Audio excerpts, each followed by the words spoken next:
अस्सलामु अलैकुम वरहमतुल्लाहि वबरकातुहु।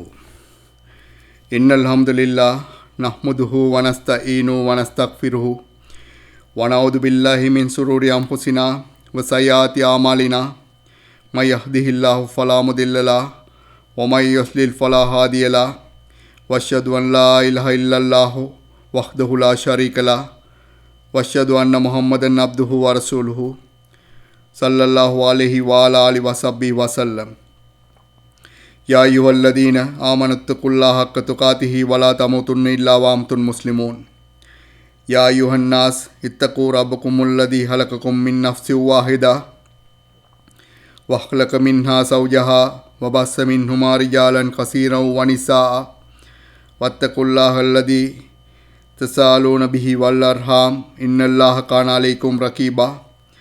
या अय्युहल्लज़ीना आमनुत्तकुल्लाह व क़ूलू क़ौलन सदीदा युस्लिह लकुम अअमालकुम व यग़फ़िर लकुम दुनूबकुम व मय युतिइल्लाह व रसूलहु फ़क़द फ़ाज़ फ़ौज़न अज़ीमा।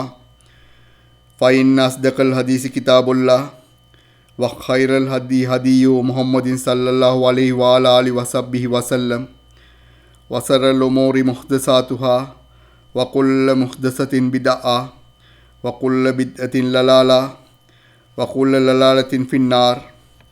अम्मा बाद ವಾಕ್ಯನ್ಗೆನ್ ಶ್ರೇಷ್ಠತಮ ವಾಕ್ಯವನ್ನುಯೇ ಅಲ್ಲಾಹ್ಗೆ ವಾಕ್ಯನ್ ಬವದ ಮಾರ್ಗ ಉಪದೇಶයන්ගෙන් විශිෂ්ටතම මාර්ග උපදේශයන් වන්නේ නබි නායක සල්ලල්ලාහු අලයිහි වසල්ලම් තුමාණෝ පෙන්වා දුන් මාර්ග උපදේශයන් බවද ක්‍රියාවන්ගෙන් වඩාත් නරක ක්‍රියාවන් වනුයේ ධර්මයේ තුලට යම් නවක ක්‍රියාවන් ඇතුළත් කිරීම බවද ඒ එක් ක්‍රියාවන් සියල්ල අනිසි මාර්ගික අහිතකර ක්‍රියාවන් බවද එවන් සියලු ක්‍රියාවන් අනුගමනය කිරීම පිළිපැදීම ඔබව නිරයට කැඳවාගෙන යන්නේ යයි නබි නායක සල්ලල්ලාහු අලයිහි වසල්ලම් තුමාණෝ සිය සෑම දේශනාවක ආරම්භයේදීම තම අනුගාමික සහබාවරුන් හටත් මෙලොව සියලු ජනයාටත් තදින්ම අවධාරණය කර ඇති අයුරින් මාද ඒ උත්තරීතර උපදේශයේ මේ මොහොතේදී දයාබර ඔබේද මතකයේ තැන්පත් කරලීමට කැප වී සිටින්නෙමි. දයාබර මව්වරුනි, පියවරුනි, සහෝදර සහෝදරීනි, දරු දැරියනි. අපි ඊයේ දේශනාවේදී අවසන් කළේ කුමක්ද? ඒ ජනයා එදා ඉස්ලාම් ධර්මයේ වැළඳගත් පිළිගත් රසූල් සල්ලල්ලාහු අලයිහි වසල්ලම් තුමා සමග සිටි ඒ සහාබිතුමල්ලාට සිදු වුණා වූ අදට්ටකම් ඒ සමාජයේ විසින් ලබා දුන්නා වූ දුක් කරදර හිංසා සම්බන්ධව අපි කතා කළා. ඒ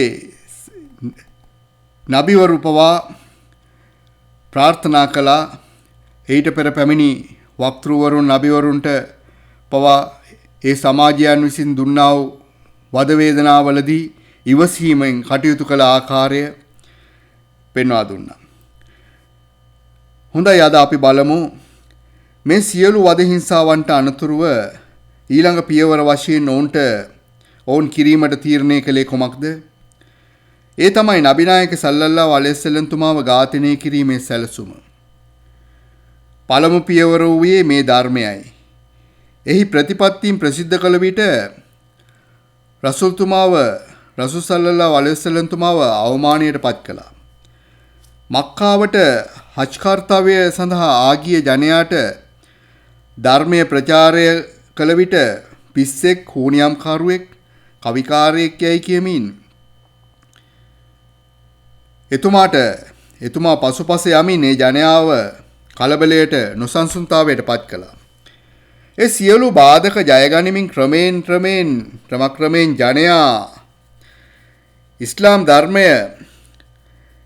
ධර්මය එහි ප්‍රතිපත්තිය කෙරෙහි පැහැදී විශ්වාසය තබා ධර්මයේ වැළඳගත්තා.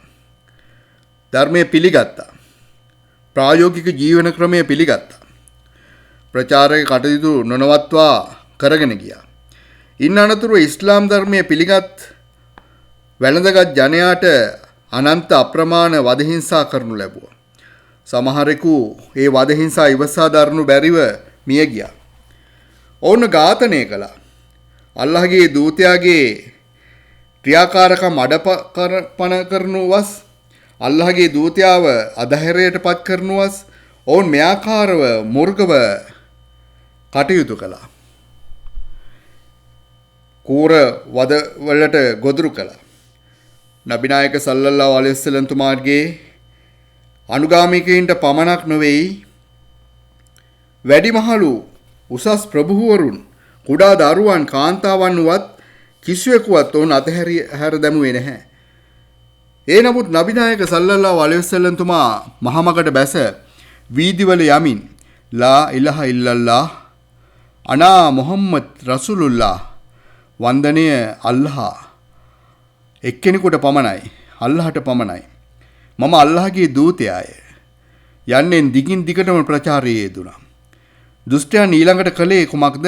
ක්‍රමයෙන් ඔවුන් අල්ලාහගේ දූතයාට රසූල් සල්ලල්ලාහු අලයිහි වසල්ලම් තුමාණන්ට අත තබන්නට පටන් ගත්තා. වරින් වර හිංසා කිරීම ආරම්භ කළා. මෙතෙක්ේ දුෂ්ට කුරේෂි මැරයෝ නබි සල්ලල්ලාහු අලයිහි වසල්ලම් තුමාට අත නොතබන්නට ප්‍රධානතම හේතුව වූයේ අබූ ලහබ්, අබූ තාලිබ් වැනි කුරේෂි කුලයේ ප්‍රබල පුද්ගලයන් එතුමාගේ ආරක්ෂාව සඳහා පෙනී සිටිය නිසාත් එතුමාගේ පාර්ශවයේ මුල් පෙළේ පුද්ගලයින්ම සිටිය නිසාත් එතුමාගේ ආරක්ෂාව තහවුරු වී තිබුණ නිසායි එතුමාට හිරිහැර නොකළේ. මගේ බාප්පගේ එනම් මගේ පියාගේ බාල සහෝදරයාගේ පුතාට අත තැබුවහොත් ලේ සෙලවුවහොත් මම කිසිම අයුරකින් එයට නිහඬව සිටින්නේ නැහැ. එයට එකඟ වන්නේ නැහැයයි මුල් අවස්ථාවේදීම ප්‍රකාශ කළ අයෙක් තමයි අබූ තාලිබ්.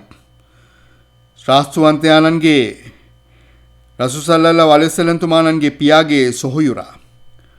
රසූල් සල්ලල්ලාහු අලයිහි වසල්ලම් තුමා වන්දනය සඳහා කාබාවේ පල්ලිය තුලට මුලින්ම පැමිණෙනවා.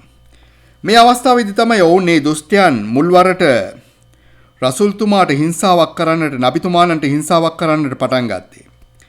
අල්ලාහගේ දූතයා රහමතුල් ලිල් ආලමීන් වන්දනය සඳහා කාබාවේ දේවස්ථානය තුලට පැමිණියා. ඒ වන්දනය ආරම්භ කළා. භූමියේ හිස තබා සුජුත් අවස්ථාවට පැමිණෙන තෙක් කොම් බලා සිටියා. සුජුත් අවස්ථාව පැමිණිය විටදී පොළවට හිස තබා ඒ වන්දනය ඉටු කරද්දී ඔටුවෙකුගේ අසූචි පිරී තිබුණ බොකු බඩවැල් ඔසවාගෙන විත් නබිතුමාගේ කරමත තැබුවා. බෙල්ල හා කරමත පටවන ලද ඒ බරත් ඔසවාගෙන එතුමාට නැකිට ගන්නට බැරි වුණා. භූමිය මත නලල තබා සුජුත් ඉරියව්වෙන්ම ස්වල්ප වේලාවක් සිටියා. මා පෙර දේශනයකදී ඔබලාට පැවසුවා ඉස්ලාමීය ඉතිහාසයේ මහ දුෂ්ටයන් මැරයන් 7 දෙනෙකු පිළිබඳව. ඒ 7 දෙනා එකතු වී කළ දුෂ්ට දෝහි ක්‍රියාවයි මේ කටයුත්ත. මේ දුටුව එහි සිටි එක් කාන්තාවක් වහම දිවගොස් මේ සිද්ධිය ෆාතිමා තුමියට සැලකලා අන්න ඔබේ පියා වන්දනය කරමින් සිටින විට ඔබේ මේ වගේ හිංසාවක් අර දුෂ්ටයින් කරමින් සිටිනවා. ඈ මේ සිද්ධිය දන්වා සිටියා. ෆාතිමා තුමිය වහම දිවවිත් ඔටුවන්ගේ බොකු ඇද ඉවත් කිරීමෙන් පසුවයි රසූල් සල්ලල්ලාහු අලයිහි වසල්ලම් තුමා සුජුත් අවස්ථාවෙන් නැකිට වාඩි ගත්තේ. සලාම් දීමෙන් පසුව ඒ 7 දෙනාම එතුමාගේ වටේ සිටගෙන ඉන්න අයුරු දුටුවා. එක් පුද්ගලයන්ගේ නම සඳහන් කරමින් නබිනායක සල්ලල්ලාහු අලයිහි වසල්ලම් තුමා යා අල්ලාහ් මේ අබූ ජහිල්ව නුඹ වෙත බාර කරමි. මේ උත්බා බීන් රාබියාව මේ සঈබා බීන් රාබියාව නුඹ වෙත බාර කරමි යනුවෙන් ඒ සියලු දෙනාගේම නම පවසමින් පැවසුවා. මේ පෙර සඳහන් කළ අයුරින් එක් අවස්ථාවකදී මේ 7 දෙනාම එකම අවස්ථාවකදී මරණයට පත් වුණා. අල්ලාහ් වුණට මරණය ළඟා කොට දුන් බව හදිස් සටහන් වලින් අපට දැක ගන්නට හැකි වෙනවා. මෙලෙසින් ඔවුන් නබිනායක සල්ලල්ලාහු අලයිහි වසල්ලම් තුමාට හිංසා අපරාධ කරන්නට පටන් ගත්තා. උමයියා ඉබ්නු කිලාෆ් නැමැත්තා රසූල් සල්ලල්ලාහු අලයිහි වසල්ලම් තුමා කුමන අවස්ථාවවලදී නිවසින් පිටතට පැමිණෙන්නේද යන්නෙන් විමසිලිමත්ව බලා සිට ඉදිරියට ගොස් කෙලින්ම මුහුණ බලා තද පරුස වචනයෙන් බැනවදින්නට පටන් ගත්තා. සාප කරන්නට පටන් ගත්තා. අල්ලාහගේ දූතයාගේ මුහුණ ඇඹුල් වන ආකාරයට බැනීමට පටන් ගත්තා. අල්ලාහ මේ ක්‍රියාවට වාක්‍ය පහල කළා. සුද්ධ කුරානයේ 104 වන වැනි පරිච්ඡේදයේ 1 සිට 5 දක්වා වූ වාක්‍යයන්. වයිලුල් ලිකුල්ලි හුමසතින් ලුමසා. අපහාස කරන්නවුන්, කේලාම් කරන්නවුන්, කියන්නවුන්, අවමන් කතා පවසන්නවුන් සියල්ලන්ටම විපතක්ම සිදුවන්නේ යනුවෙන් අල්ලාහ වාක්‍ය පහල කර අල්ලාහ සුබ්හානහු තාලා වාක්‍ය පහල කර පවසන තරමට ඔවුන් මුහුණට මූණලා බැනවදිමින් ශාප කරන්නට පටන් ගත්තා. නබිනායක සල්ලල්ලාහු අලයිහි වසල්ලම් තුමා මස්ජිදයේ දේවස්ථානයට වන්දනය සඳහා පැමිණිය විටදීත් මේ කුරේෂිවරුන් කුමක් කළේදයත් ඒ අබූ ජහල් නැමැති මැරයා නබිනායක තුමා වන්දනයේ ඉටු කරන ස්ථානයේ රැඳී සිටිමින් වන්දනය කිරීමට ඉඩ නොදී බාධා කරමින් සිටිය බව හදිස් වලින් අපට දකින්නට ලැබෙනවා. මොන ආකාරයට මෙවන් බාධාවක් කළේ යනු බලන විට එක් අවස්ථාවකදී මෙලෙස වන්දනය කිරීමට පැමිණිය විටදී මග අහුරාගෙන මම කවුද දන්නවාද? මට විශාල පිරිසක් සිටිනවා.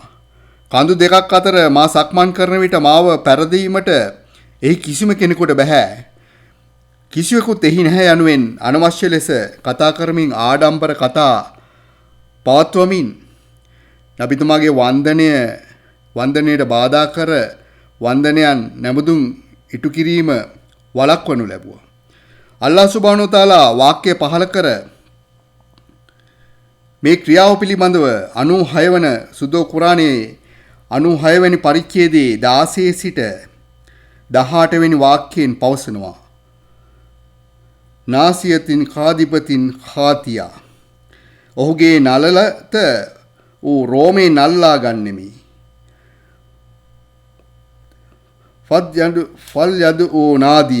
ෆල්යදු නාදියා. ඔහුගේ සහචර පිරිස ඔහු කැඳවාගෙන පැමිණිය දෙන්. සනද් වූ සබානියා. නිරය රකින්නා වූ නිරපල්ලන් නිරේ කාර්යයන් බාර මලක්වරුන් සමග මාද පැමිණෙන්නෙමි යයි අල්ලාහ පැවසුවා. තවද වන්දනයට පැමිණි විටදී වන්දනය වන්දනයට බාධා කළ අබූ ජහල්ව බලා රසූල් සල්ලල්ලාහු අලයිහි වසල්ලම් තුමා අල්ලාහගේ වාක්‍ය ප්‍රකාශ කළා. සුද්ධ කුරානයේ 74 වන පරිච්ඡේදයේ 34 සහ 35 වන වාක්‍ය කාණ්ඩය දෙකින් මෙසේ පවසනවා. අවුලා ලක ෆඅවුලා. නුඹලා විනාශ වූවදෙන් නැවතත් නුඹලාට විනාශයක්ම සිදුවේ වූවදෙන් සුම්ම අවුලාලක ෆඅවුලා. නැවත නුඹට විනාශයක්ම සිදුවවදෙන් යයි නබිතුමානෝ පැවසු විට මටද විනාශයක් විය යුත්තේ හැකිනම් නුඹේ දෙවියනුත් දෙදෙනාම එකතු වී එනු යයි අබූ ජහල් අභියෝග කළා. නබිනායක සල්ලල්ලාහු අලයිහි වසල්ලම් එතුමානන්ට අල්ලාහ නොනවත්වාම වාක්‍ය පහල කරන්නට පටන් ගත්තා. සුද්ධ කුරානයේ 15 වන පරිච්ඡේදයේ 94 වෙනි වාක්‍යයේ අල්ලාහ මෙසේ පැවසුවා. ෆස්දක් බිමා තුමරු ආරිල් අනිල් මුස්රිකීන්. නබිවරයා නුඹ ආදේශ කරන්නන්ගෙන් ඉවත් වී යන්න. ඒක දේවවාදය මුළු වීරයෙන්ම පහල කරන්නේ ඇයි? අල්ලාහ එම වාක්‍යයෙන් ප්‍රකාශ කළා. 14 වන පරිච්ඡේදයේ 42 වන වාක්‍ය පහල කර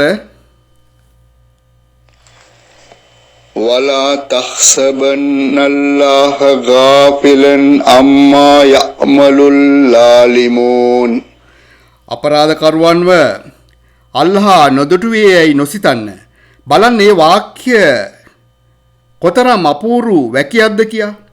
තම දූතයාගේ මනසට සැනසිලි වදනක්, එක් උද්‍යෝගයක්, උද්වේගයක් ලබා දෙමින්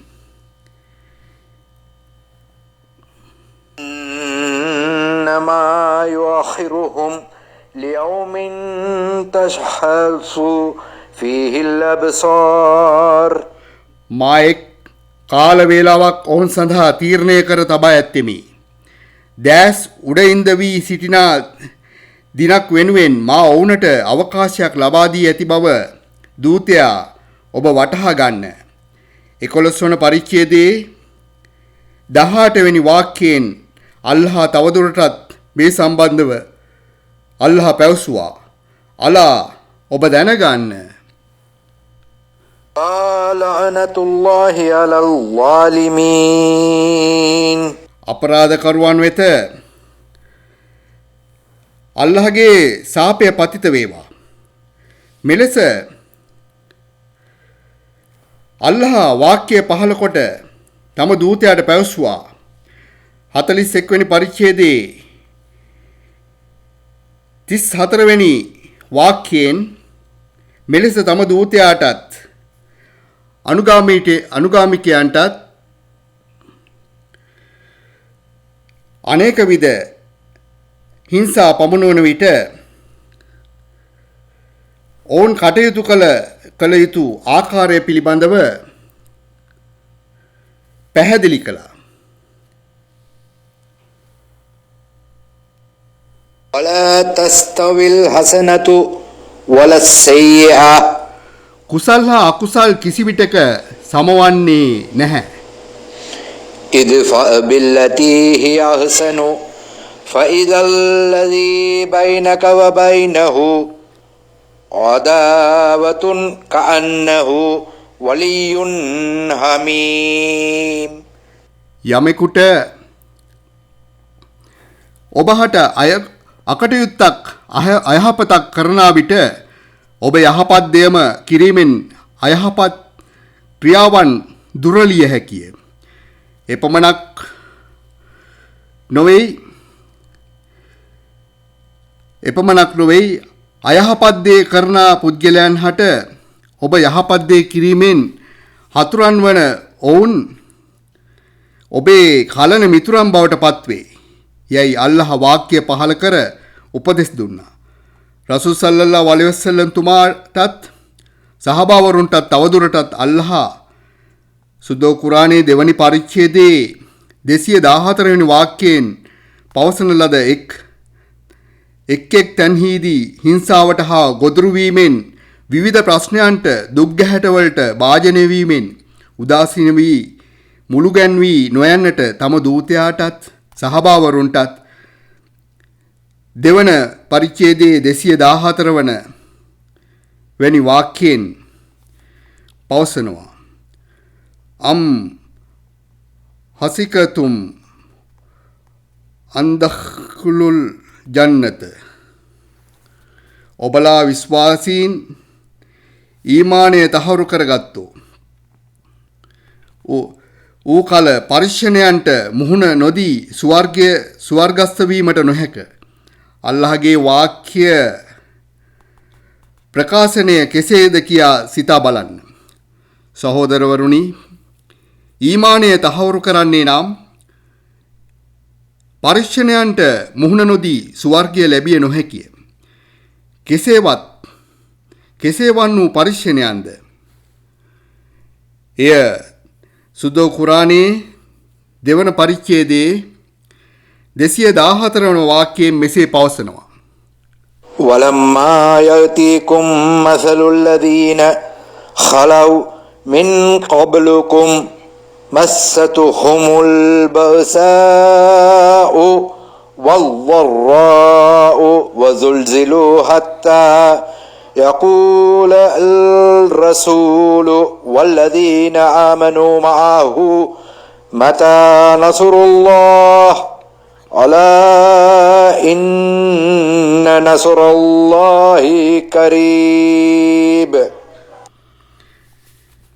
පෙර ජීවත් වී මියගිය ජන සමූහයේ සිටියා වූ වක්තෘවරුන්ද අල්ලාහගේ සරණපතා සිටියා මෙන්ම ඒ දූතයාව අනුගමනය කළ ජනයාද මේ ධර්මයේ පිළිගත්තා යන එකම හේතුව නිසා දුක් ගැහැටවලට වේදනාවලට පත් කරනු ලැබුවා. කොතෙක් දුරට නම් අල්ලාහගේ පිහිට අප වෙත පහළ නොවේවිද කියා අදෝනා නගන තරමට ඔවුන් හට අනේක විද දුක් කරදර වේදනාවන් ඉස්ලාමීය විරුද්ධවාදීන් උරුම කර දුන්නා. දෙවන පරිච්ඡේදයේ 214 වාක්‍යයේ කියනවා අම් හසිබතුන් අන් දදඛුලු ජන්නත්. අල්ලාහ කෙරෙහි විශ්වාසය වූවන් එවන් පරිශ්‍රණයන්ට මුහුණ නොදී ස්වර්ගයට පිවිසිය නොහැක. ඒ වාක්‍යය තමයි 13 වසරක් ඒ ජනයන්ව ධෛර්යමත් කළේ. සිත තැම්පත් කරනු ලැබුවේ අල්ලාහගේ වාක්‍යයයි. දයාබර සහෝදර සහෝදරියනි, එසේනම් ඒ දුෂ්ට ජනයා ඔවුන්ගේ ඊළඟ ප්‍රයත්නයේ නබිනායක තුමාට නබිනායක සල්ලල්ලාහු අලයිහි වසල්ලම් තුමාටත් අනුගාමිකයින් හටත් අපරාධයන් හතුරුකම් කිරීම සිදු කිරීමෙන් ඒ සියල්ල ව්‍යර්ථ වීමෙන් ඔවුන්ගේ බලාපොරොත්තු සුන්වීමෙන් බොහෝසේ කෝපයට පත් වී සිටියා. ඉස්ලාමය පිළිගත්තු ජනයාට වදහිංසා පමනුවා ඒ මගින් රසූල් සල්ලල්ලාහු අලයිහි වසල්ලම් තුමාගේ ධර්ම ප්‍රචාරක කටයුතු නතර කිරීමට ගත් උත්සාහය අසාර්ථක වීමෙන් පසුව වන්දනය සඳහා කාබා දේවස්ථානයට පැමිණි විටදී රසූල් සල්ලල්ලාහු අලයිහි වසල්ලම් තුමාට හිරිහැර හිංසාවන් බාධාවන් නැති කිරීමට උත්සාහ කරනු ලැබුවා. ඒ අවස්ථාවේදී අල්ලාහගේ වාක්‍ය පහල කරමින් තම දූතයාව ධෛර්යමත් කර ඒ සියලු බාධකවලට ශක්තිමත්ව මුහුණ දීමට සූදානම් කරනු ලැබුවා. ඉන් අනතුරුව ඔවුන් රසූල් සල්ලල්ලාහු අලයිහි වසල්ලම් තුමා වෙත කොමන අන්දමේ ක්‍රියාපිළිවෙතක් භීෂණයක් මුදාහරනු ලැබුවේද? රසූල් සල්ලල්ලාහු අලයිහි වසල්ලම් තුමාව අනුගමනය කළේ ජනයා වෙත කුමන ආකාරයක සැහැසි දාමරික ක්‍රියාවන් මුදා හැරියේද යන්න හෙට දිනේදී ඉන්ෂාඅල්ලාහ් සාකච්ඡා කිරීමට ඔබලා සියල්ල දැනුවත් කිරීමට අප බලාපොරොත්තු වෙන්නෙමු. සියලු බලධාරී අල්ලාහ සත්‍ය සත්‍ය ලෙසින් වටහාගෙන ඒ අනුව හැඩගැසී ජීවත් වී මිය යාමට යහපත් වූ අවස්ථාවක් අප සැමට හිමි කර දෙත්වා. ආමීන්. මා දැනට නිහඬ වනවා. වාඛිර් දව්වානා අනිල් හම්දුලිල්ලාහි රබ්බිල් ආලමීන්. අස්සලාමු අලයිකුම් වරහමතුල්ලාහි වබරකාතුහු.